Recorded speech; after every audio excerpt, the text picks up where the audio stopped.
ক্ষমতায় থাকার শেষ চেষ্টা হিসেবে ভারতে পালানোর আগে শেখ হাসিনা ৫ আগস্ট সকালে এসে দেশের জাতীয় নিরাপত্তা উপদেষ্টা অজিত দোভালকে ফোন করে ঢাকার উপর দিল্লির হস্তক্ষেপ চেয়েছিলেন বলে সংবাদ প্রকাশ করেছে আমার দেশ। পত্রিকাটির হেডলাইনে লেখা হয়, দিল্লিকে ঢাকা অ্যাটাক করতে বলেছিলেন শেখ হাসিনা।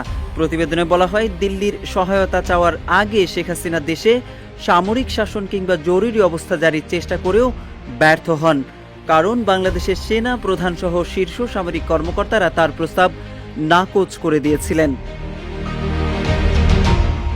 আমার দেশের প্রতিবেদনে বলা হয়, শেখ হাসিনার ভারতে পালিয়ে যাওয়ার বিষয়টি ভারতীয় নিরাপত্তা কর্তৃপক্ষের সঙ্গে শেখ হাসিনার ঘনিষ্ঠ নিরাপত্তা কর্মকর্তারা সমন্বয় করে ৪ আগস্টের মধ্যেই পরিকল্পনাটি তৈরি করেন। পরিকল্পনার সঙ্গে ছিলেন তৎকালীন এসএসএফ এর DG major general AKM Nazmul Hasan এবং সেনাবাহিনীর কিউএমজি জেনারেল মুজিব। সংবাদ মাধ্যমটি বলছে, শেখ হাসিনা ৪ আগস্ট বঙ্গভবনে রাষ্ট্রপতি মোহাম্মদ শাহাবুদ্দিন চুপ্পুকে ফোন করে জরুরি অবস্থা জারির জন্য প্রস্তুত থাকতে বলেছেন। সেনাপ্রধানকে নির্দেশ দিয়েছিলেন গুলি বর্ষণ করে ছাত্র জনতার বিক্ষোভ দমনের, তেমনি বিমান বাহিনী প্রধানকেও হেলিকপ্টার থেকেও গুলি চালাতে বলেছিলেন তিনি। কিন্তু শেখ হাসিনার কোনো অভিপ্রায় বা হুকুম তামিল করা হয়নি।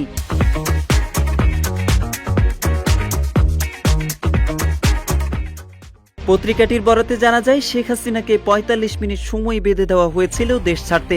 যাওয়ার সময় তিনি ১৪টি সুটকেস সঙ্গে করে নিয়ে যান এবং ঠিকঠাকভাবে বিমানে উঠানো হয়েছে কিনা সে ব্যাপারে নিশ্চিত হন। শেখ হাসিনার সঙ্গে বিমানে ছিলেন তার বোন শেখ রেহানা, জেনারেল অবসরপ্রাপ্ত তারেক সিদ্দিকী, তার স্ত্রী এবং একটি শিশু মেয়ে। আমার দেশ বলছে, ১৫.৫ বছর দুর্দণ্ড প্রতাপে ক্ষমতায় টিকে থাকা প্রধানমন্ত্রী এভাবে দেশ ছেড়ে পালিয়ে যাবেন তা কেউ ভাবতে পারেনি। বাংলাদেশের ইতিহাসে এর আগে ক্ষমতাচ্যুত হওয়ার পর কোনো ব্যক্তি এভাবে দেশ ছেড়ে পালিয়েছেন তার নজিরও নেই বলে উল্লেখ করা হয় প্রতিবেদনে। শেখ হাসিনার ভারতে আশ্রয় এবং ৩ থেকে ৫ আগস্ট গণভবন ও ঢাকা সেনানিবাসে কি ঘটেছিল সেই বিষয়ে অনুসন্ধান চালায় বলে জানায় আমার দেশ। গণভবনের প্রত্যক্ষদর্শী, নিরাপত্তা কর্মকর্তা সহ বিভিন্ন সূত্রের বরাত দিয়ে পত্রিকাটি জানায়, ভারতের নিরাপত্তা উপদেষ্টা অজিত দোভাল শেখ হাসিনার সঙ্গে অন্তত ২ বার কথা বলেন। এ সময় দোভাল অন্যান্য কর্মকর্তাদের সঙ্গেও কথা বলেন এবং শেখ হাসিনার নিরাপত্তা নিশ্চিতের তাগিদ দেন।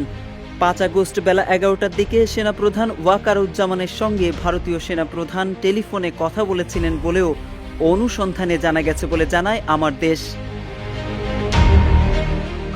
পত্রিকাটির বরাতে জানা যায়, শেখ হাসিনা তেজগাঁও কুর্মিটোলা বিমানবন্দর থেকে যুক্তরাষ্ট্রের তৈরি বিমানবাহিনীর C-130J বিমানে করে দুপুর ১২টা ৪০ ফ্লাই করেন। ছাত্র জনতার আন্দোলনের কারণে গণভবন থেকে গাড়িতে করে কুর্মিটোলা যাওয়ার চেষ্টা করলেও ব্যর্থ হন তিনি। এরই মধ্যে রাশিয়ার তৈরি হেলিকপ্টার MI-17 কল করে এনে প্রস্তুত রাখা হয়। হেলিকপ্টারটি সেখান থেকে কুর্মিটোলা যায়। হেলিকপ্টারটি ১২টা ৩০ কুর্মিটোলায় পৌঁছায়। কুর্মিটোলা পৌঁছানোর ১০ মিনিটের মধ্যেই শেখ হাসিনা, শেখ রেহানা, তারেক সিদ্দিককে নিয়ে বিমানটি উড্ডয়ন করে। শেখ হাসিনাকে নিয়ে উড্ডয়নের সময় সিভিল এভিয়েশন কর্তৃপক্ষ শাহজালাল আন্তর্জাতিক বিমানবন্দরে সব ধরনের বিমানের ওঠানামা বন্ধ করে দেয় বলে জানায় আমার দেশ। সাধারণত বিমান উড্ডয়ন করে নর্থ বেঙ্গল হয়ে ঘুরে যায়, কিন্তু এই বিমানটি আকাশে উঠে নর্থ বেঙ্গলে না গিয়ে ত্রিপুরা দিয়ে আগরতলার দিকে চলে যায়, যাতে খুব অল্প সময়ে সীমান্ত পার হতে পারে। এরই মধ্যে ভারতের কর্তৃপক্ষের ক্লিয়ারেন্স নিয়ে বিমানটি সরাসরি দিল্লি চলে যায় এবং দিল্লির উপকণ্ঠের উত্তরপ্রদেশের গাজিয়াবাদের হিন্দন বিমান ঘাঁটিতে নামে। সেখানে ভারতের নিরাপত্তা উপদেষ্টা অজিত দোভাল শেখ হাসিনাকে অভ্যর্থনা জানান।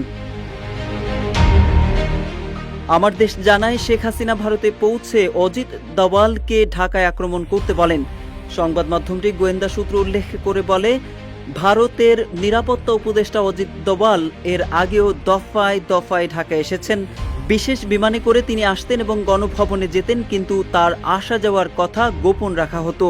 বলা হয়, নির্ভরযোগ্য সূত্র থেকে আমার দেশ নিশ্চিত হয়েছে যে শেখ হাসিনার সঙ্গে ঘনিষ্ঠ তৎকালীন এসএসএফ এর DG major general AKM Nazmul Hasan এবং সেনাবাহিনীর কিউএম জেনারেল মুজিব হাসিনার পালানোর পরিকল্পনা করেন। জেনারেল অবসরপ্রাপ্ত তারেক সিদ্দিকী এ ব্যাপারে ভারতের নিরাপত্তা উপদেষ্টা অজিত দোভালের প্রয়োজনীয় গাইডলাইন নেন। আমার দেশের প্রতিবেদনে বলা হয় শেখ হাসিনা বাংলাদেশের কোনো বিমানে করে যেতে চাচ্ছিলেন না। তিনি ভারত থেকে বিমান এনে যেতে চেয়েছিলেন, কিন্তু সে দেশের কর্তৃপক্ষ থেকে জানানো হয় ভারত বিমান পাঠাতে পারবে না। এটা করা হলে আন্তর্জাতিক ক্রাইসিস সৃষ্টি হবে। এরপর সিদ্ধান্ত হয় বিমান বাহিনীর বিমানে করেই শেখ হাসিনা ভারতে পালাবেন।